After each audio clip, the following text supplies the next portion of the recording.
Hello students, नमस्कार। मैं doctor सीमा Saxena GSM college waiver से आज आपके लिए पुनः उपस्थित हुई हूँ दूसरा वीडियो लेकर। मैं आपको अगस्त कांटे का प्रत्यक्षवाद बता रही हूँ, जिसकी विशेषताएं और मान्यताएं मैं कल से आपको बता रही हूँ। आज चौथी विशेषता इसकी बताऊंगी, चौथी या विशेषता या मान्यता। ठीक है, चौथी मान्यता कौन सी है? वैज्ञानिक पद्धति का प्रयोग। कांटे ने वैज्ञानिक पद्धति का प्रयोग कैसे किया, इसके बारे में आज मैं आपको थोड़ा सा बताऊंगी। वैज्ञानिक पद्धति का प्रयोग, इसके बारे में आप थोड़ा सा सुने कि प्रत्यक्षवाद की चौथी विशेषता क्या है, इसके बारे में मैं बताऊंगी कि यह सामाजिक घटनाओं के संबंध में, सामाजिक घटनाएं जो होती हैं उसके संबंध में डॉक्टर अगस्त कांटे क्या कहते हैं कि सामाजिक घटनाओं के संबंध में कल्पना भावना के आधार पर नहीं।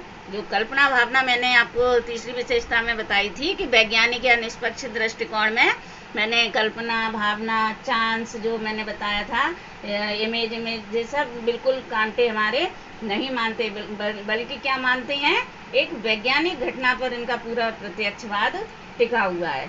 ठीक है, कि कल्पना भावना के आधार पर नहीं, बल्कि वैज्ञानिक पद्धति में विभिन्न स्तरों में, वैज्ञानिक पद्धति के जो विभिन्न स्तर हैं, कौन से? घटना का चयन, घटना का चयन यहाँ पर लिख देती हूँ मैं, घटना का चयन। समझने के लिए इतना ही बहुत है, इससे आप समझ लेंगे। घटना का चयन और निरीक्षण, घटना का चयन और निरीक्षण और संकलन, घटना का चयन निरीक्षण संकलन, वर्गीकरण। ठीक है, वर्गीकरण विश्लेषण निष्कर्षीकरण, ये सब है वर्गीकरण और निष्कर्षीकरण विश्लेषण। इसके आधार पर ज्ञान प्राप्त करने का प्रयास करता है। क्या कांटे किन सब चीज़ों के आधार पर प्रयास करना चाहता है? किन सब चीज़ों के आधार पर? घटना का चयन, ठीक है, और निरीक्षण संकलन और वर्गीकरण। घटना का चयन, जैसे इससे पहले मैंने आपको एक उदाहरण बताया था, एक व्यक्ति जो जहर खाकर मर गया था, तो उसके लिए बहुत से लोगों ने, किसी ने कहा दैवी इच्छा थी, किसी ने कहा कि ईश्वर की मर्जी यही थी इसलिए मर गया। लेकिन हमारे जो अगस्त कांटे थे, इन्होंने इन चीज़ों को बिल्कुल नहीं माना, बिल्कुल इस चीज़ को असत्य तथ्य घोषित कर दिया कि ये व्यक्ति कैसे मरा है, बल्कि उन्होंने उस चीज़ का पूरा निरीक्षण किया, पूरा निरीक्षण किया कि यह व्यक्ति मरा तो मरा कैसे, उसने विषपान किया कि नहीं किया, विष कैसा था, क्यों मरा, कैसे हुआ, ये सब केवल वैज्ञानिक घटना का आधार उन्होंने इसे समझा। ठीक है, तो प्रत्यक्षवादी सर्वप्रथम अध्ययन किए जाने वाली घटना या समस्या, जो सबसे पहले सर्वप्रथम हमने अध्ययन किया था इस घटना का या समस्या का, उसका चुनाव करते हैं। हम इन चीज़ों का चुनाव करते हैं, किसका?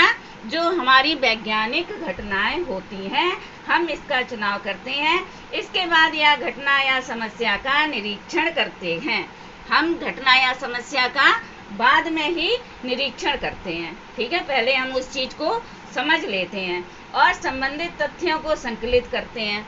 उन सारी सामग्री को हम इकट्ठा करते हैं कि जैसे वही उदाहरण सामने आ जाता है, जो व्यक्ति मरा है तो उसी को ही आप ले लीजिए, सारी सामग्री हम उस चीज़ को मतलब पहले से देखेंगे, उसके घर जाएंगे, पूछेंगे कैसे मरा, क्या हुआ, कोई घर में बात तो नहीं हुई, उसने जहर खाया भी है या नहीं। तो हर चीज़ की सत्यता पर आधारित होना चाहिए, जिसे हमारे अगस्त कांटे बिल्कुल वैज्ञानिक आधार के रूप में इन सब घटनाओं को मानते हैं। इसके बाद संकलित तथ्यों की समानता एवं विभिन्नता के आधार पर वर्गीकरण करते हैं।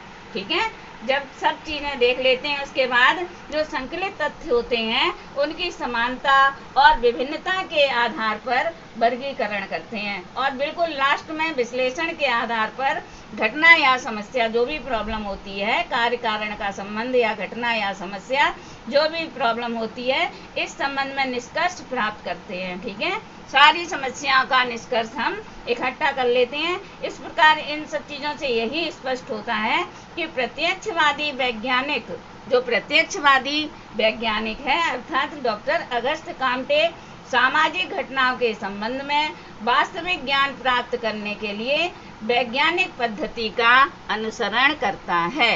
ठीक है, वैज्ञानिक पद्धति का अनुसरण करता है कौन? प्रत्यक्षवादी, या इस समय कौन है वो? Doctor August Comte. ठीक है, ये आपकी चौथी विशेषता है। अब आपकी पांचवी विशेषता कौन सी है? ज्ञेय तथ्यों से संबंधित।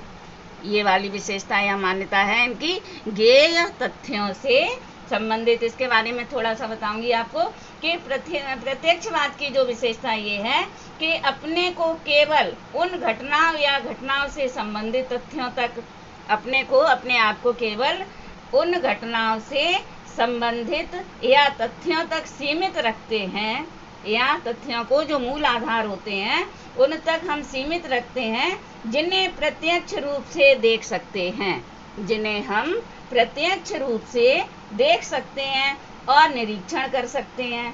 जिन घटनाओं को हम प्रत्यक्ष रूप से देख सकते हैं उनका निरीक्षण कर सकते हैं और उनका परीक्षण कर सकते हैं, प्रयोग कर सकते हैं, वर्गीकरण कर सकते हैं। इतनी सारी चीज़ें आपको बता रहे हैं, कोई ना कोई चीज़ तो आपको याद रहेगी। इतनी सारे हम उनके लिए उपयुक्त सारी सामग्री इकट्ठी करते हैं। और दूसरे शब्दों में हम यह भी कह सकते हैं कि प्रत्यक्षवाद केवल उन घटनाओं से संबंधित तथ्यों को अपना अध्ययन विषय मानता है। प्रत्यक्षवाद जो है केवल उन्हीं घटनाओं से संबंधित अपने मूल तथ्यों को अपना अध्ययन विषय मानता है जिनका वैज्ञानिक पद्धति द्वारा अध्ययन किया जा सके। जो घटनाएं कैसी हैं, सत्य घटनाओं पर आधारित हैं, उनका हम वैज्ञानिक पद्धति द्वारा अध्ययन कर सकें। ठीक है, आज बेटा केवल इतना ही।